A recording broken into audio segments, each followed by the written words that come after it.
Eco थोडंसं कमी करा, बंद नका करू. लागो हाची छंद मना गोविंद गोविंद. तुका म्हणे मना मज भीक द्यावी दिना. लागो हाची छंद मना गोविंद गोविंद विठ्ठल विठ्ठल.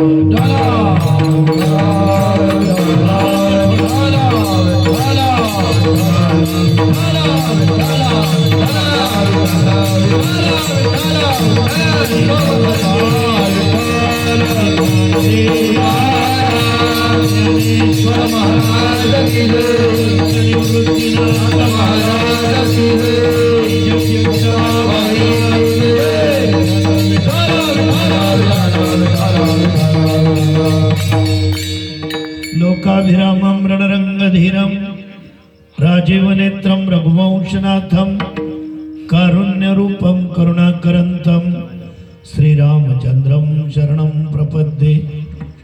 मनोजवं मारुततुल्यवेगं जितेन्द्रियं बुद्धिमतां वरिष्ठं वातात्मजं वानरयूथमुख्यं श्रीरामदूतं शरणं प्रपद्ये. मंगल भावाना मंगल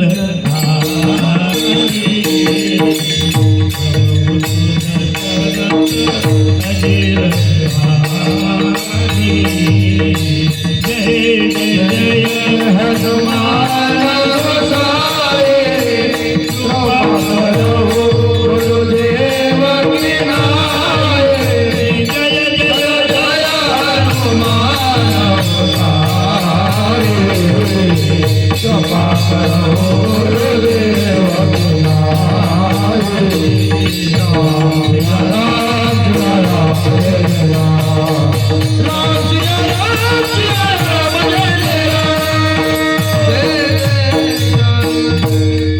जयाचे केले स्मरण होय सकळ विद्येचे अधिकरण.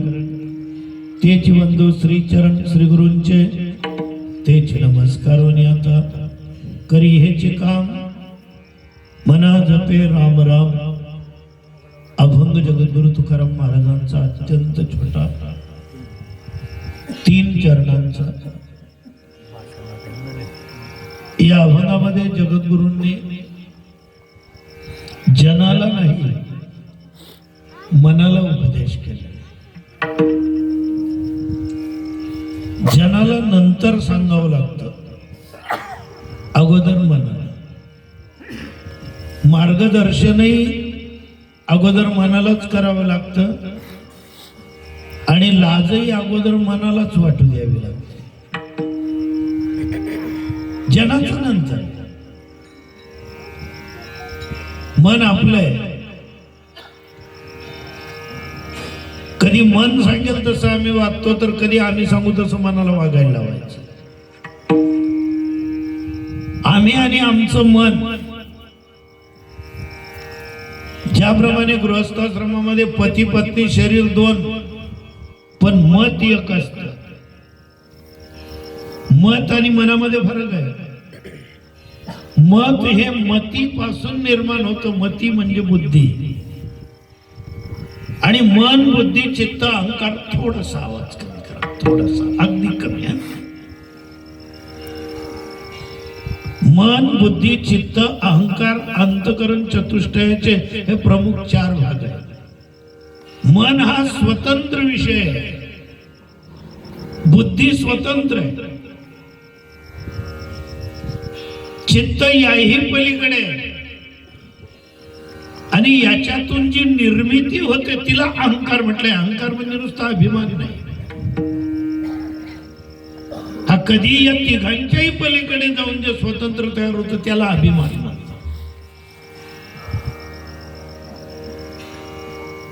अभंगाची पार्श्वभूमी अशी आहे,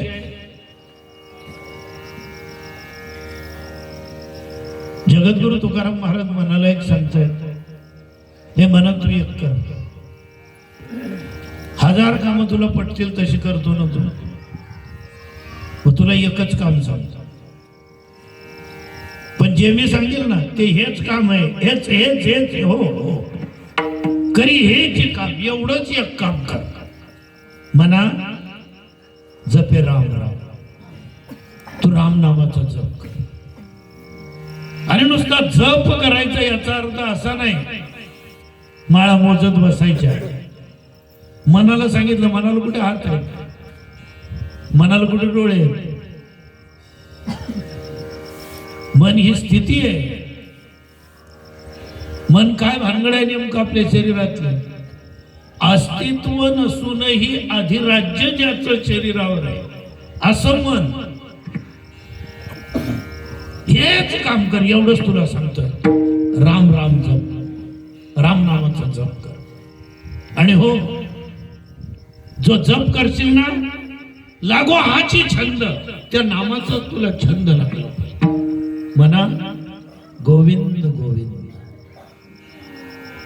रामावताराची पुढची स्थिती कृष्णावतार आहे. त्या कृष्ण नामाचाही तुला छंद लागला पाहिजे आणि राम नामाचा जप घडला पाहिजे.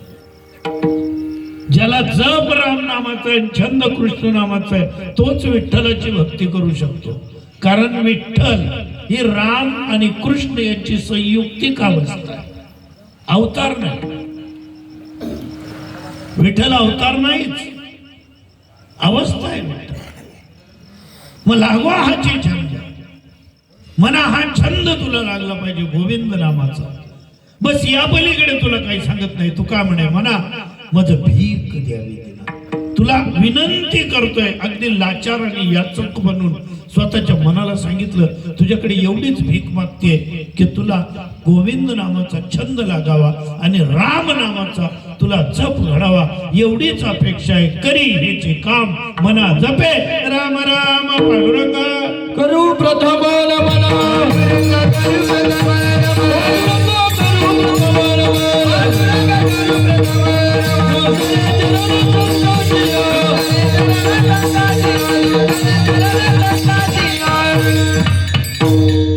त्यांच्या कृपादाने कथेचा विस्तार बाबाजी सद्गुरु दासतुका आजची कीर्तन सेवा 3 वर्षापूर्वी स्थापना झालेलं आपलं रामचंद्रजींचं मंदिर. या मंदिराचा वर्धापन दिवस 3रं वर्ष आहे.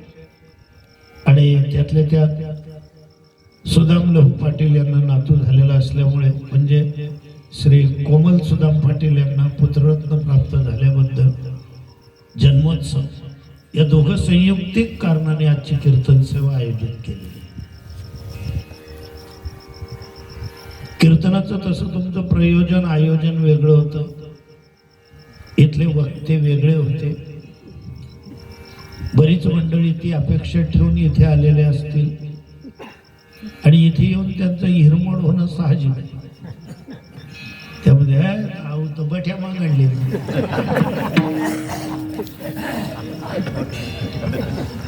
विचार करतील इथला पैसा घाला आणि बठ्या बैल येऊन कोण मंजूर करेल. जे पहिल्यांदा मला पाहत असते काही काही तुम्हाला फेटा बांधायच्या अगोदरच पाहून घेतात आणि वय विचारतात मला, बाबा तुमचं वय काय. म्हणतो आजपर्यंत माहिती सकाळी टीक सुटायची माहिती. ते म्हणतात नाही तेवढ्यासाठीच विचारतो, टीएस लोन तरी टिकी का भाऊ. अपेक्षा असतात मनामध्ये, ठरवलेलं असतं नियोजन. गोविंद महाराज होते ना नियोजित आपले. महाराजांना अडचण आली, त्यांचे काका वारले म्हणे, भावपूर्ण श्रद्धांजली त्यांना. आपलं कर्तव्य आहे ना.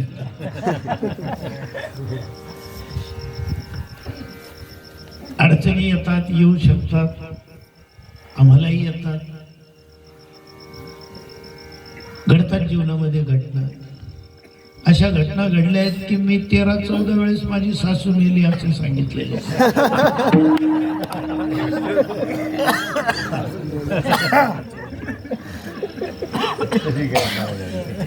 भगवंताची कृपा आहे, एवढं बोलूनही माझी सासू लवकर मरत नव्हती. जे गोविंद बाबाजींचं कीर्तन ऐकण्यासाठी इथे आलेले असतील, मनामध्ये ठरवून, बाबांचं पहिलंच कीर्तन होतं का इथं? हो, थोडं इको कमी करा, इको आवाज नाही बरं, इको बघ. या गाणाऱ्यांना इको वगैरे द्या जास्त, मला नाही, आता नाही, तेही मागतील तेव्हा द्या.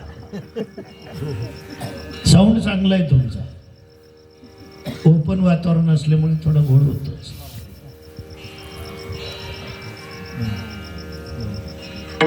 कधी कधी असं घडतं,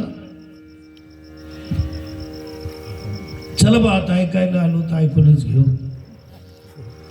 जे वक्ते ठरवलेले असतात, उत्साह त्यांच्या विषय असतो. जसा उत्साह मनात असतो पोरांच्या, समजा बहिणीचं नवीनच लग्न झालेलं असेल आणि लग्न झाल्यानंतर पहिलीच दिवाळी असेल, तर पोरांच्या मनात आनंद असतो. पप्पांना सांगतात, पप्पा लवकर जाणार, दीदीला आणा, दीदीला आणा, दीदीला घेऊन या. आता पहिल्याने खानदेशामध्ये असं होतं, दसरा कोजागिरी पौर्णिमा झाल्यानंतर मुली माहेरी यायच्या, घ्यायलाही जायचे. 8 दिवस 15 दिवस अगोदर पोरी माहेरी यायच्या. तो काळ होता, खानदेशी काळ होता. आता थोडा बदल झाला. आता लक्ष्मीपूजन सगळ्यांच्या अंगात घुसले. त्या काळामध्ये लक्ष्मीपूजन फक्त व्यापारी करायचे, तुम्ही आपण फक्त दिवाळी साजरी करायची. 15 दिवस अगोदर लेकीबाळी यायच्या.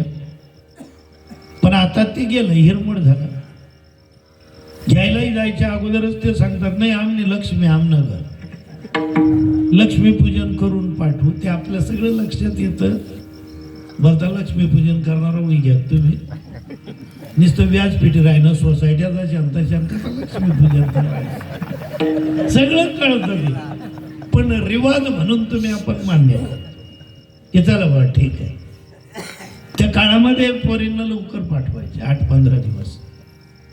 काही तर सासरचे लोक वाट पाहिजे, ऐपी तर पाठामाग चालली जायला, 8 उपगाळापेक्षा तटी उपगाळी.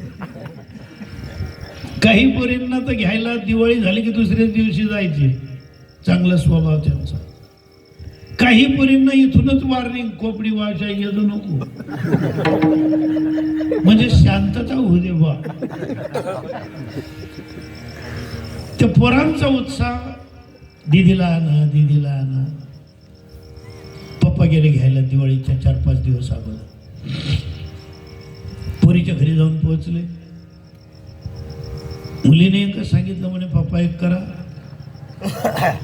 माझ्या सासूबाईंचे चुलत भाऊ वारलेले, दिवाळी सण जवळ आलेला असल्यामुळे सासूबाईला घराच्या बाहेर कोणी काढलेलं नाही दुःख विसरण्यासाठी, दुःख टाकण्यासाठी. तर एक काम करा ना, माझी जरी पहिली दिवाळी असेल, मी तुमचीच मुलगी हाय. मन सासून पहिलेली जा आहे, बिनकाम ना कान उघड राहिली की बडा मरी घ्या, बटा मरी घ्या, तुम्ही जित्ता राहा. एक करा, या माझ्या सासूबाईला घेऊन जा, मी नंतर येईल वाटल्या दिवाळी. म्हणजे चालेल बेटा, हम है उसी में राजी जिसमें तेरी रजा. मुलीच्या आनंदात बाप आनंद शोधतो. वेणबाईला सांगितलं, ताई तुम्ही चला दिवाळीचे 2 दिवस अगोदर, तुम्हाला मी परत सोडू. आता त्यावेळी एसटीचा प्रवास, पुरं दिवसभर वाट पाहायचे. सकाळी 8 वाजेपासून स्टँडवर जायचे, ताई येईल, गाडी गेली, काही आली नाही, परत यायचे. दुपारी गेले, काही आले नाही.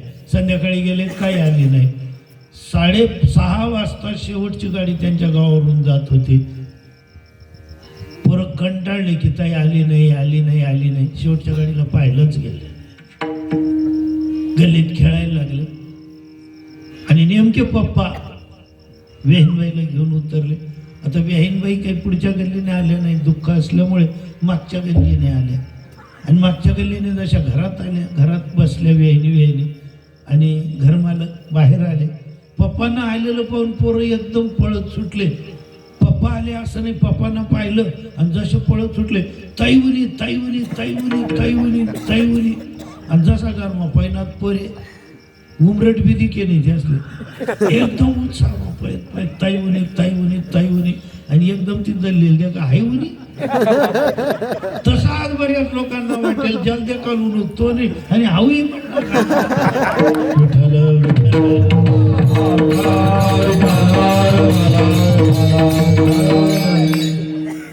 पण घडतं कधी कधी असं. आमचे मित्र आहेत कुरवेल तावसेचे LT पाटील, त्यांनी सांगितलं थोडा बदल करता आला, इथपर्यंत आलो. तुम्हा सगळ्यांचं दर्शन घडलं. हरिभक्तपरायण पंकज महाराज, तेजस महाराज, हरिभक्तपरायण समाधान महाराज, किरण महाराज, आमचे विणेकरी दादा, आपलं गावातलं भजनी मंडळ, तरुण तडफदार आणि बालगोपाल मंडळ गावातीलच आहेत का सगळं. वडोदेहून आलेलं भजनी मंडळ, घोडेजगावहून आलेले वारकरी, जापोऱ्याहून आलेली मंडळी. जापोऱ्याचे आहेत का? आलो होतो मी जापोऱ्या. मोहिदेहून आलेल्या आमच्या हरिभक्तपरायण डॉक्टर राहुल पाटील, त्यांचे सहकारी.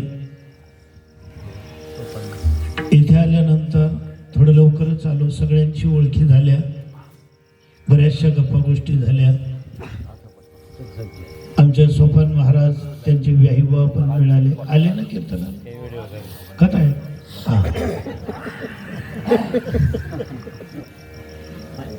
खूप आनंद वाटला इथे येऊन, कारण माझं एकच कीर्तन या गावात जरी झालेलं असलं पूर्वी. या या या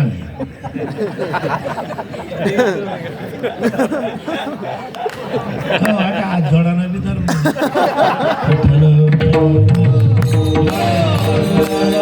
साऊंड सेवा चांगली आहे. तुमचं नाव सांगायचं राहिलं का? आवाज कमी घेताना तसं करू नका. खरंच साऊंड चांगलं आहे. दोघं जण आहेत का तुम्ही? मालक कोण आहे? तुम्ही. ते कोण आहेत? भाऊ आहेत का? चांगलं आहे. वा, आनंद वाटला. भावाभावांचं प्रेम चांगलं असावं. इथून पुढे पक्क लक्षात ठेवा प्रत्येकाने. दुनिया जाय भाड में हमें क्या पडी. भावांचं प्रेम असलं पाहिजे एकमेकांवर. जगाच्या नादी लागून अंतर पाडून घेऊ नका. उपस्थित स्त्रिया, पुरुष, आबाल, वृद्ध सगळ्यांच्या चरणी विनम्र अभिवादन. रामरायाच्या मूर्ती अशा लोभस मागवलेल्या, ज्यांनी पसंत केले असतील या मूर्ती, हजार धन्यवाद त्यांचे. खरंच मंदिरात गेल्यानंतर एवढा आनंद वाटतो.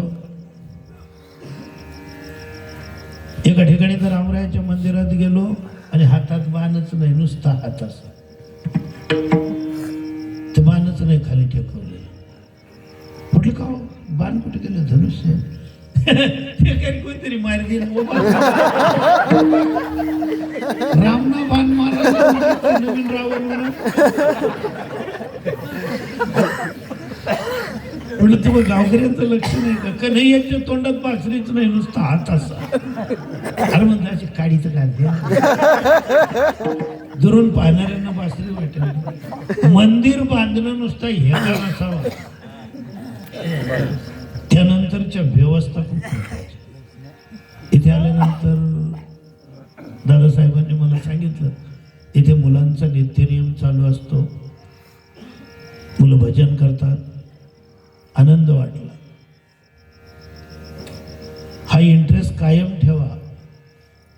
लहान लहान पोरं आहेत का तरुण पण आहे? हे सगळं ग्रुप आहे का? आज ड्रेस मिळाले का यांना? वा, आनंद वाटला. मोठाल्यांनी या ना, ड्रेस भेटीत. प्रयत्न करा, तरुणांनी सुद्धा या. अजून लहान बालगोपाल मंडळी तर आले.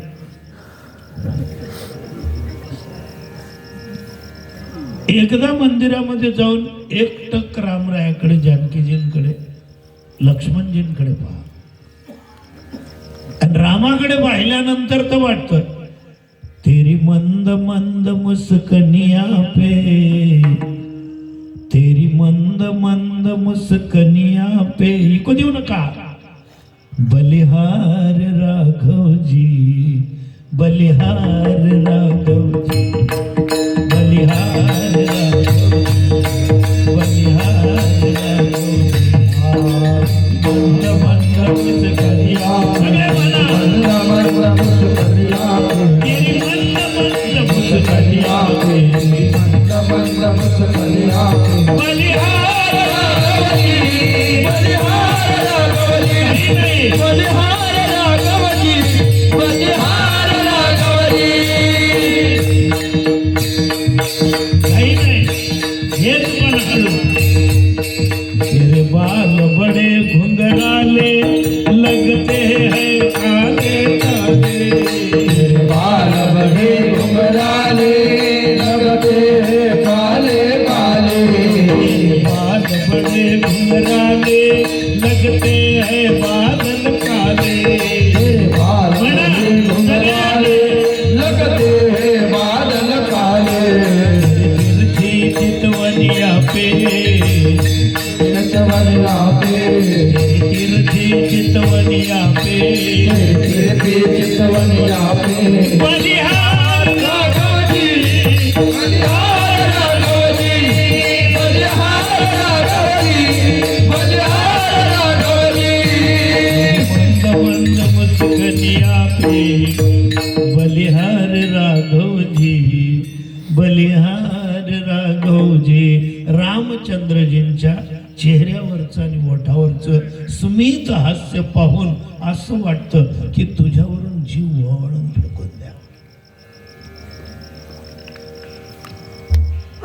भारतातल्या राम मंदिरालाही 2 वर्ष पूर्ण झाले, ज्याचं 22 जानेवारीला कालच वर्धापन दिवस होता.